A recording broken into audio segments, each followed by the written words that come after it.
A gente precisa entender que essa questão e essa distribuição de modernidade, pós-modernidade, é uma questão humana. E tem gente que lida com esse conceito de pós-modernidade um pouco diferente. Eu gosto muito desse contexto. Zygmunt Bauman, que é um filósofo muito interessante, ele vai falar, ele não vai tratar de pós-modernidade, ele vai falar sobre modernidade líquida. E na modernidade líquida, tudo é muito fluido, não existe paradigmas, a água ela ocupa a forma do recipiente no qual está. Então, se a gente for olhar para esse viés de uma modernidade líquida se revelando na pós-modernidade, a igreja ela também ela tem dificuldades de manter a sua estrutura, esse modelo de referência. A referência é aquilo que não muda, ou pelo menos aquilo que não deveria mudar. Sim. Quando a igreja ela começa a mudar, começa a se tornar fluida, começa a ter os mesmos moldes do mundo, os mesmos moldes da impiedade, essa igreja ela deixa de ser referência de santidade para se tornar uma referência ruim. E na pandemia, para mim, isso apenas ficou ainda mais agudo, mais taxativo, mais forte. Mas esse não é um processo que ocorreu na pandemia. Esse é um processo que se revelou de maneira mais clara na pandemia. Mas a gente observa essa questão ela já de algumas décadas para cá. Então a pandemia veio, na verdade, para mostrar assim, as claras. Exatamente. Na minha opinião, a pandemia ela escancarou. Uma das coisas que a pandemia ela nos ensinou é que tem gente que não quer aprender. Então a gente observa que teve gente que conseguiu aprender com a pandemia e teve gente que infelizmente não quis aprender com a pandemia. Teve gente que revelou o seu pior lado na pandemia.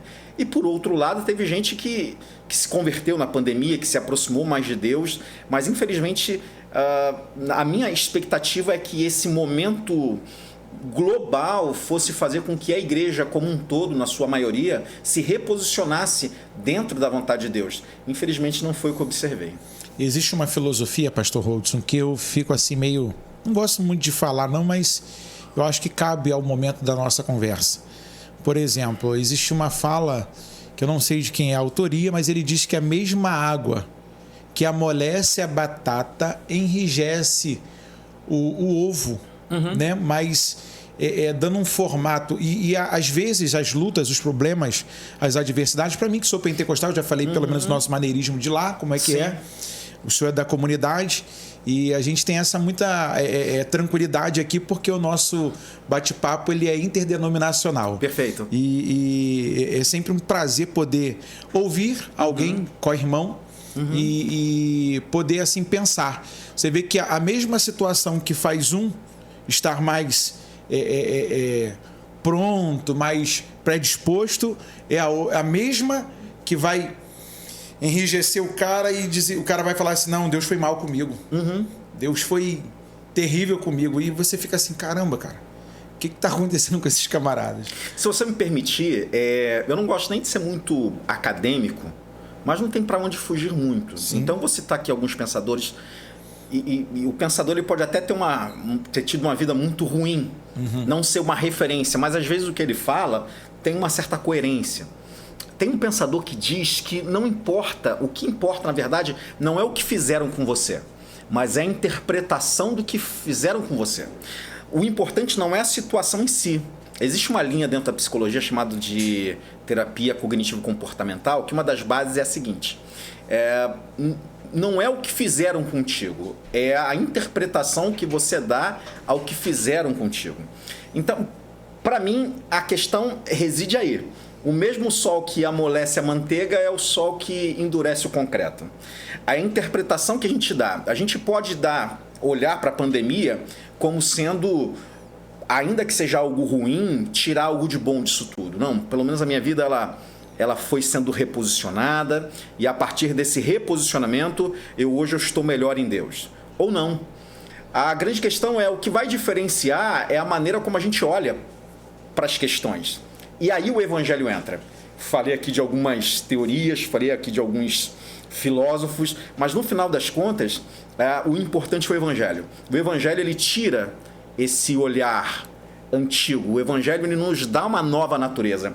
E a partir dessa nova natureza, a gente começa a interpretar as contingências da vida a partir do olhar de Cristo.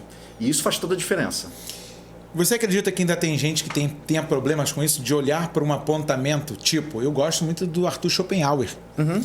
Ele é um camarada que até a imagem dele dá meio medo, né? Dá medo. E algumas vezes a gente, assim, está pregando e solta, porque o Zygmunt Bauman, como você falou, o Arthur Schopenhauer, o próprio Maquiavel, ou então, aí os caras falam assim, pô, esse cara tá falando de filosofia ou tá falando da Bíblia? Mas é porque a gente entende que em algumas situações essa necessidade, porque, por exemplo, Paulo é apóstolo, é o bandeirante do evangelho que mais divulgou e fez o evangelho conhecido dentro da sua perspectiva de conhecimento.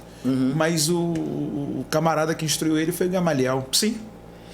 Eu penso o seguinte, pastor, estava até conversando antes de vir para cá, teve um jovem que perguntou assim para mim, pastor, eu queria muito aprender filosofia para entender melhor a Bíblia.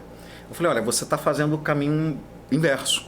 A gente precisa entender o evangelho para discernir todas as coisas. A gente precisa entender o evangelho e aprender e discernir o evangelho para a gente conseguir discernir a filosofia, a psicologia, a historiografia. É o evangelho que é a lente primaz para que a gente consiga discernir todas as coisas. A filosofia é maravilhosa, a psicologia, a historiografia, as ciências humanas são incríveis. Entretanto, elas são incríveis no contexto de ilustração. Durante a minha pregação, eu posso ilustrar o que eu vou falar a partir de Schopenhauer, a partir, taque-me pedra, mas a partir de Foucault, a partir de muita gente, porque existe uma graça comum que Deus espalhou pela terra em que os homens eles vão conseguir desenvolver essa inteligência. E, infelizmente, são homens que não tiveram a iluminação do Evangelho, mas são homens que, no seu tempo, pensaram. Então, eu vou pegar um pensamento desse para ilustrar algo do Evangelho, e nunca o contrário. A base do púlpito precisa ser bíblica e cristocêntrica.